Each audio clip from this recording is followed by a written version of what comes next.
Добре дошли в Херико, най-спокойното място в цяла Колумбия. Или поне от местата, на които аз съм бил. А те не са толкова много всъщност.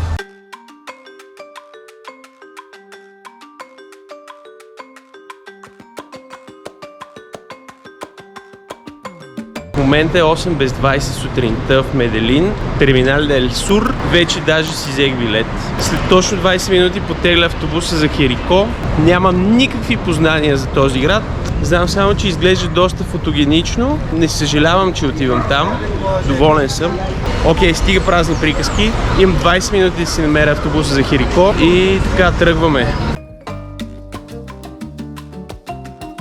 Що да не объркаме точния изход за автобуса за Ерихо? Що пак не? За Херико. Ето бе, всичко окей. О, не знам дали всичко окей. А то автобус още не е дошъл. Или е дошъл. В принцип трябва да е тук. Сега ще е много тъпо да съм стигнал до тук и накрая да не успея да си хвана автобуса, защото съм се объркал за конкретното място. Това ще бъде върхът на тотал щетата в този живот. Не, всъщност няма да е върха, винаги има и по-зле. Така че, айде го, бе.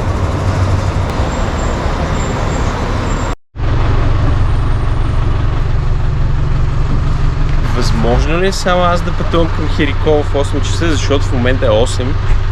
Аз съм в автобуса и той е абсолютно празен. Това е моето място. А това са всички останали свободни места. Дали някой ще благоволи изобщо да дойде в този автобус? Пътуваме заедно, в смисъл. Някакво странно ще е аз да съм единственият пътник. За момента това не ми се беше случвало. Не знам дали ми харесва или не. Официално тръгваме в 8 часа и 4 минути. Аз съм абсолютно единственият пътник в този автобус.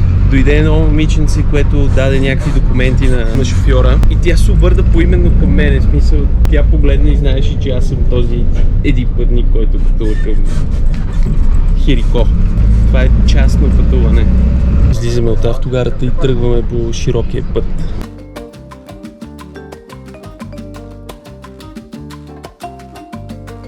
А тия агенти се качиха почти веднага след като тръгнахме от гарата на едно така сравнително натоварено кръстовище. Шофьора отвори вратите и аз съм такъв, добре, то сега защо отваря вратите? В смисъл, и тия двамата се качиха.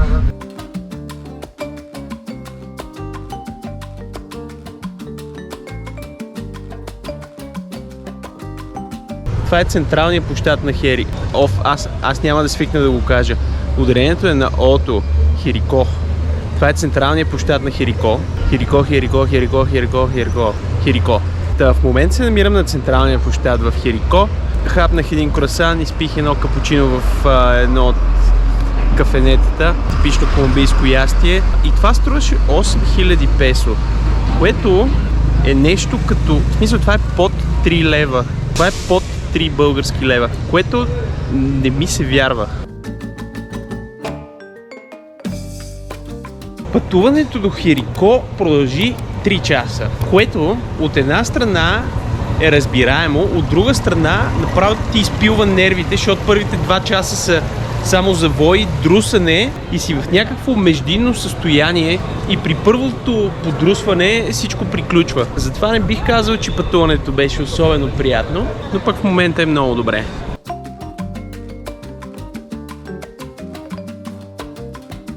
Днес какъв ден е? Днес трябва да е четвъртък. Изглежда така все едно времето е спряло. Все едно съм на някаква сценична площадка за филм, който е посветен на великото четвъртъчно чилване.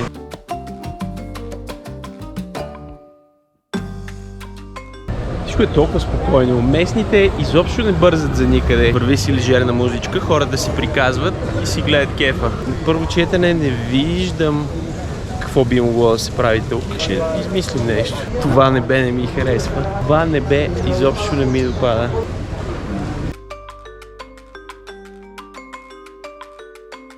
В допълнение към положителните неща, ми се струва, че тук не е много туристическо.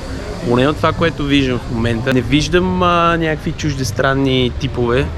Виждам само местни физиономии, само местна реч.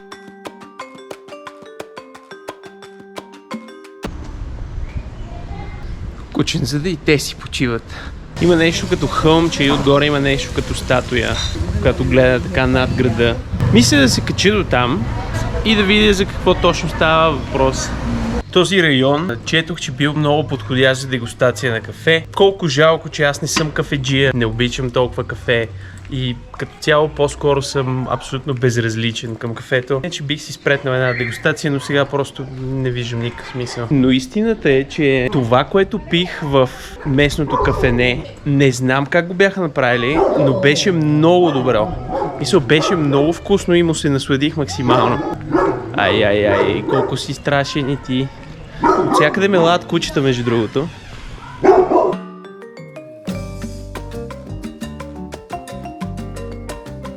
Всичко е много шарено, много цветно, само че аз все още не знам как да стигна догоре. Надявам се, че има път. Естествено, че има път, обаче не го знам.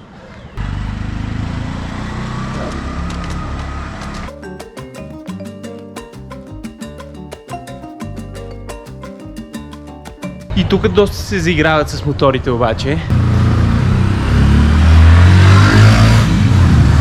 Не са безразлични към моторите, определено.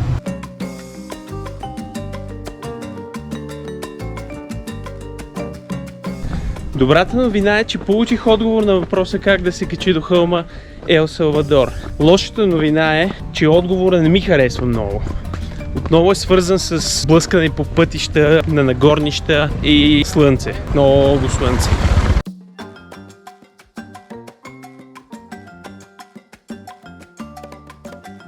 Лека по лека се приближаваме, бе.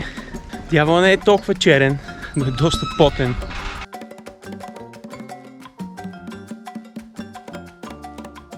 Изглежда, че от тук също има кабинково лифтче, което обаче не знам къде точно води. Пътя нагоре наистина е малко тегъв, обаче след това гледката надолу е брутална. Просто не ми се вярва. Жестоко е.